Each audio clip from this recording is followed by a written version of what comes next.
जो मुख्तलिफ किस्म के बिहेवियर तो आप लोग पढ़ चुके होंगे। बायोलॉजी में आपने बिहेवियर पढ़ा होगा, इंसानों का बिहेवियर, एनिमल्स का बिहेवियर। आज बहुत इंटरेस्टिंग चीज़ें हम पढ़ते हैं कि रेस का या वेव्स जो होती हैं उनका कैसा बिहेवियर होता है, वो कैसे बिहेव करती हैं। अगर वो किसी चीज़ से टकरा जाए या कोई चीज़ उनसे टकरा जाए या दो वेव्स आपस में टकरा जाएं तो वो कैसे बिहेव करती। Behaviour of waves.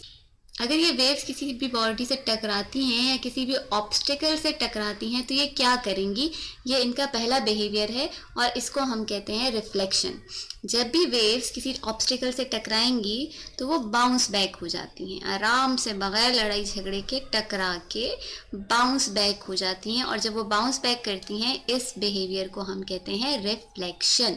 इसे डिफाइन करोगे, bouncing back of waves into the same medium after striking a barrier और obstacle is called reflection of the waves. Paper में आप क्या लिखोगे? रिफ्लेक्शन ऑफ वेव्स की आपने डेफिनेशन लिखी, then you are going to write the definition of incident wave. The wave which hit the barrier are called incident waves. ये वाली waves जो barrier को hit करी, ये barrier है जो barrier को hit करी है, that are known as incident waves.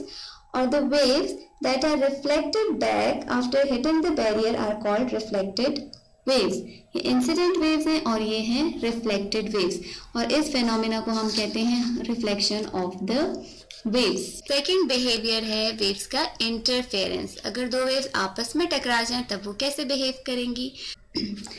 यहाँ पर आप ऑब्जर्व करो, एक पॉन्ड में अगर हम दो सर्कुलर वेव्स फॉर्म करते हैं, दो वेव्स एक साथ जनरेट हो रही होती हैं तो वो एक दूसरे को ना ही एब्जॉर्ब करती हैं और ना ही रिफ्लेक्ट करती हैं, बल्कि एक दूसरे के ऊपर इम्पोज हो जाती हैं, एक दूसरे के साथ इंटरेक्ट करती हैं। और इस किस्म के इंटरेक्शन को हम कहते हैं इंटरफेरेंस ऑफ द वेव्स।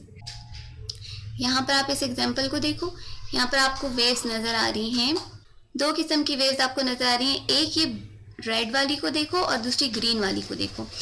दो किस्म के पैटर्न्स बना रही हैं ये वेव। एक इस किस्म का पैटर्न बना रही है, ये फर्ज करो ये रेड वाली है, ये रेड वाली इस ग्रीन वाले के साथ जब इस फेज में आती है तो कंस्ट्रक्टिव इंटरफेरेंस होती है, जहाँ पर क्रस्ट और ट्रफ, दोनों वेव्स के क्रस्ट और ट्रफ्स आपस में मिल जाते हैं, तब जो इंटरफेरेंस होती है उसको हम कहते हैं कंस्ट्रक्टिव इंटरफेरेंस।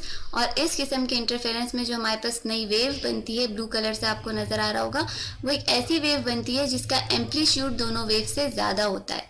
यानी y1 रेड वाले के लिए अगर हम ले लें और y2 हम ले लें हैं ग्रीन वाली के लिए, तो दोनों मिलके एक नई ब्लू वेव बना देंगे जिसका एम्पलीट्यूड जो है वो दोनों वेव से ज़्यादा होगा। ये केस होता है कंस्ट्रक्टिव इंटरफेरेंस का।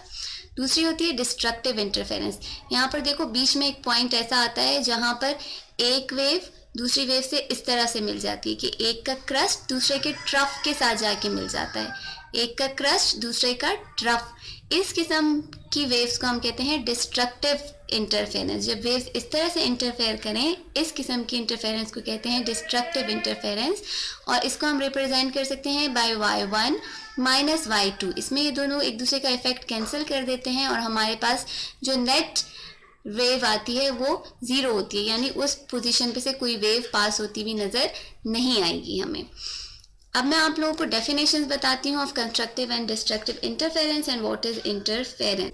इंटरफेरेंस का मतलब होता है, इसकी डेफिनेशन आप लिखोगे, interference means the interaction of two waves passing through the same region of space at the same time.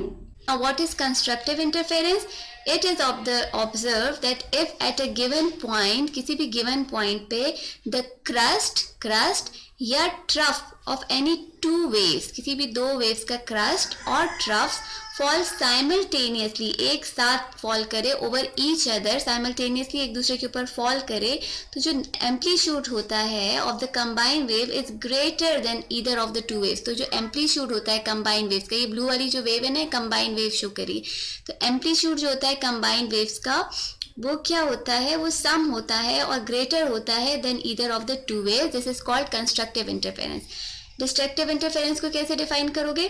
If crust of one wave, एक वेव का crust arrive simultaneously with the trough of the other wave, कहाँ पर arrive हो? Simultaneously एक ही time पे crust of the other wave, एक wave का ट्रफ दूसरी वेव का क्रस्ट दोनों एक साथ आए तो इनका जो इफेक्ट होता है, इनकी जो फ्रीक्वेंसी होती है वो एक दूसरे को कैंसिल कर देते हैं no wave will be observe, और इस पॉइंट पे कोई वेव आप ऑब्जर्व नहीं करोगे, इसको हम कहते हैं डिस्ट्रक्टिव इंटरफेरेंस। अभी तक जो हम लोगों ने इंटरफेरेंस पढ़ी उसमें हम लोगों ने ऐसी वेव्स पढ़ी जिनका एम्पलीट्यूड और फ्रीक्वेंसी डिफरेंट थी। अगर कोई दो ऐसी वेव्स हों जिनका एम्पलीट्यूड और फ्रीक्वेंसी सेम हो लेकिन दोनों ऑपोजिट डायरेक्शन में ट्रेवल कर रही हों, तब जो रिजल्टिंग इंटरफेरेंस बनता है उसमें हमारे पास कभी कभार एक स्टैंडिंग वेव का या स्टेशनरी वेव का इंटरफेरेंस बनता है। इस वेव को आप किस तरह से एनालाइज कर सकते हो? स्टेशनरी वेव तब प्रोड्यूस होती है जब एक सिंगल सोर्स से दो वेव्स जनरेट हो रही हूँ जिनका सेम फ्रीक्वेंसी हो और जिनका सेम एम्पलीट्यूड हो। ऐसी जो वेव्स होती हैं जब वो एक मीडियम से बाउंस बैक होके उसी सेम फ्रीक्वेंसी और एम्पलीट्यूड से वापस आए तो ऐसा पॉइंट आता है जहाँ पर एक का क्रस्ट दूसरे के ट्रफ के साथ मिल जाता है।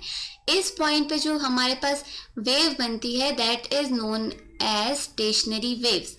इन वेव्स को हम स्टेशनरी वेव्स इसलिए कहते हैं क्योंकि ये हमें, अगर हम इनको सीधा देखें तो हमें लगता है ये मूव नहीं हो रही। If two waves of same amplitude and frequency are traveling in opposite direction and meet each other, then the resulting interference pattern gives rise to a stationary wave or standing wave.